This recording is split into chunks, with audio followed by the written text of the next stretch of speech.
16 days of activism, you say. So tell me, what happens on day 17? Perhaps if on day 17, our loved ones would wake up from their graves, bodies unbattered, necks untwisted, killers jailed or in the ground where they took others, it would make sense. It would be easier to understand these 16 days. But instead, we are digging graves. Graves on top of other graves. Graves stretching as far as our swollen, beaten, black and blue eyes can see. Names trailing behind hashtags. None of them Lazarus, none of them waking up, none of them coming home. And on day 17, the chanting is softer. The mourners are fewer. The dead have multiplied.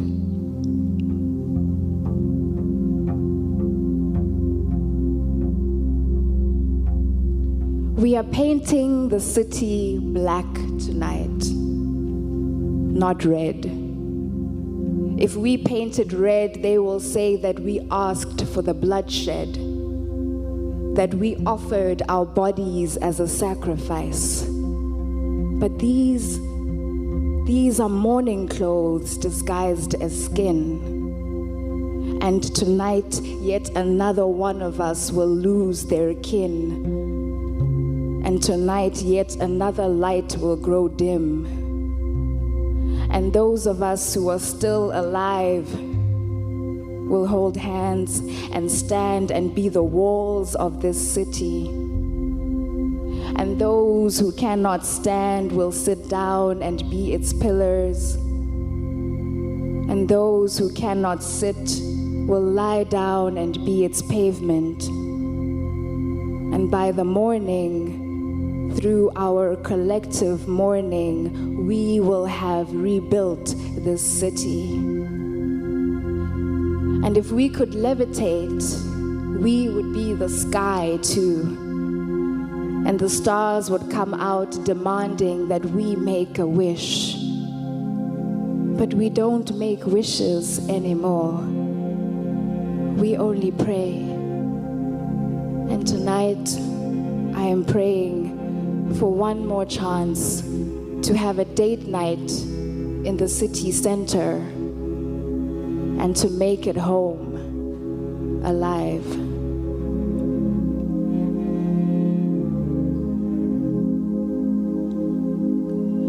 At the souvenir shop downtown, I ask to buy a brown angel doll for my baby niece. The shop assistant shrugs as if to say that there are no angels that look like me or any of my people.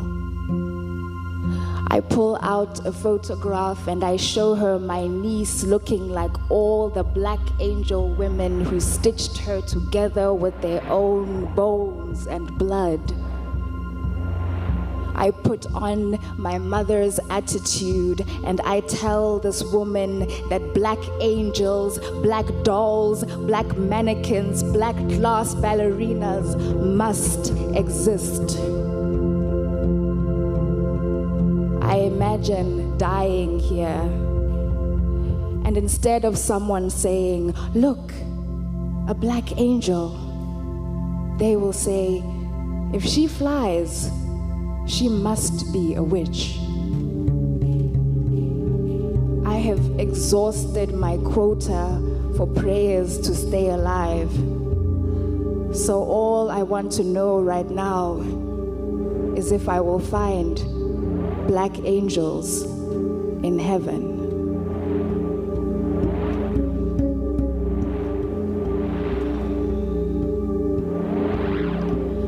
Dear Chewy. Why did you leave the women in your country with their kneecaps bruised from begging you to stay? With prayer beads hugging their knuckles, begging God to bring you back. Who else can they speak to when the men who know their tongues have stopped listening?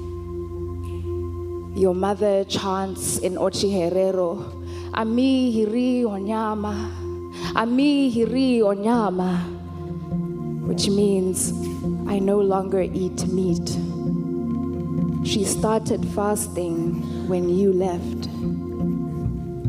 When you came here, you taught me geology, that sand dunes are made from wind and water, and now you worship my brown, brown eyes because they remind you of the Namib. Sand and sea, turmoil and tears, all the things that you ran away from only to find them again on my face. You don't know this, but back home, they worship your absence. Your grandmother burns incense to replace the scent of your departure with something less sinister. You say that you came here to bring love to the shores at my feet, but you have worked your way up to form continents on my thighs, islands on my chest. You call it geography. I call it abuse. Broken bones and contusions are barrier reefs and countries to you. I shouldn't love you this way. I shouldn't let you stay. But when you touch me, I cannot help but say, welcome home, love. Welcome home.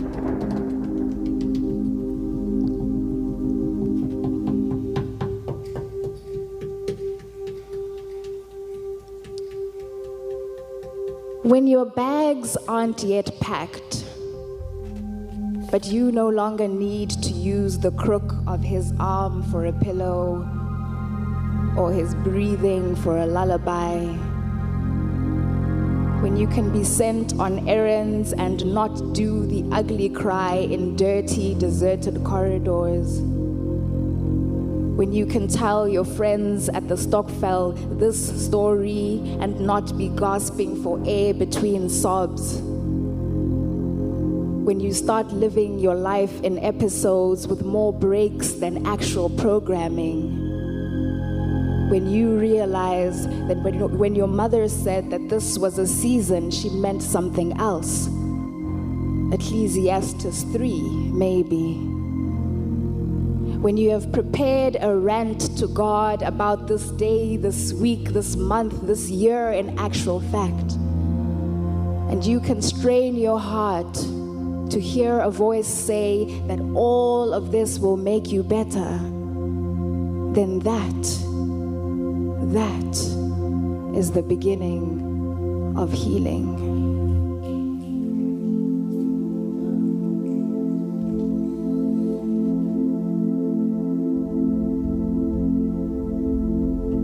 When he has beaten you beyond recognition again and fled the city again, then they will come. They will come with baked goodies in Tupperware containers and many smiles. They will bring smiles in different stages of maturation. Some, the unsure lip curve, the infamous sympathy palsy smile that is accompanied by a hand on your shoulder. Some, the toothy grin that comes standard with a wink. Smiles that you still have in your photo album from the girls' getaway at the coast. They will come with questions. How are you holding up? I can't lift my head, you will say. I miss him. I burnt a hole in my skin to accommodate him, and he took everything and left. They will tell you the truth. That you may look back at the flames, and what once looked like ceremonial bonfire will now resemble Dante's Inferno. They will tell you that what once looked like a flood now resembles drowning. They will tell you that you must now look forward and count yourself. 1.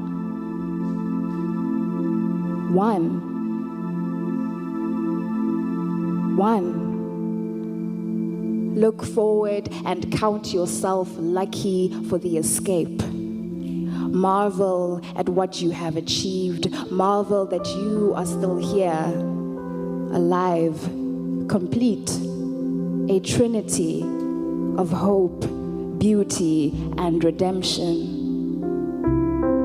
They will remind you that if at love's bitter, bitter end, you still have yourself, then darling, you have lost nothing.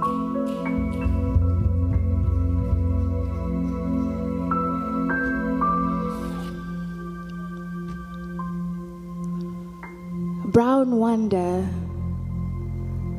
will you look at me? Why do you insist on reenacting the great flood with your tears? Brown wonder, I have questions for you. 1. Of all the things that you inherited from your mother, why is it loss that continues to be an heirloom? 2. Do you know that flowers do not need a tutorial on how to bloom? That they do not ask for affirmation of their beauty?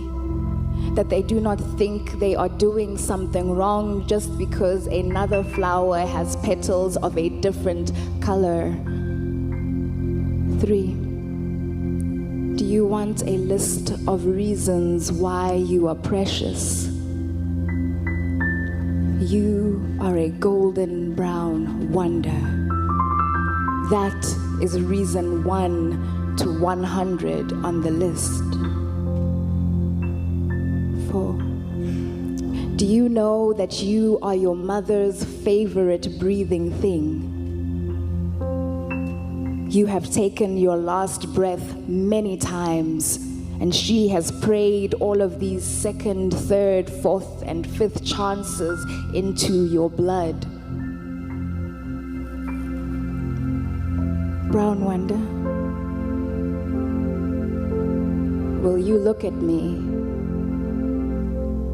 But even when you look away, you should know that you are a miracle, a golden brown wonder.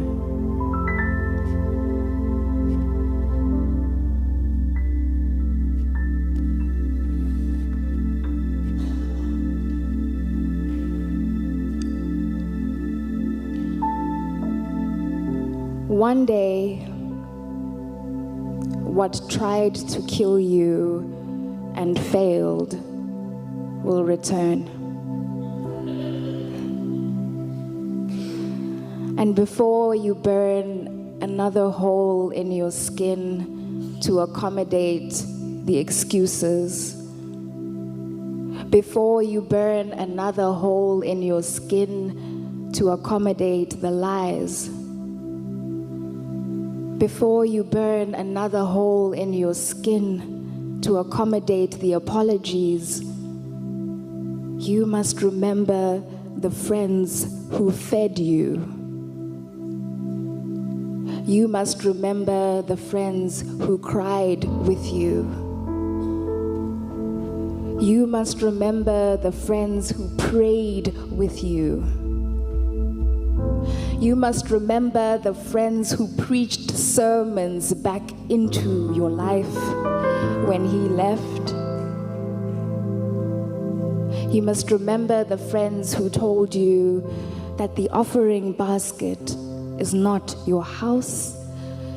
The offering basket is not a chair. The offering basket is not a friend. Where you have gone to give of yourself over and over again until you had nothing is not a place you should return to and rest your bones. Darling, your burnt offerings were enough. There is no need for you to jump in the fire too.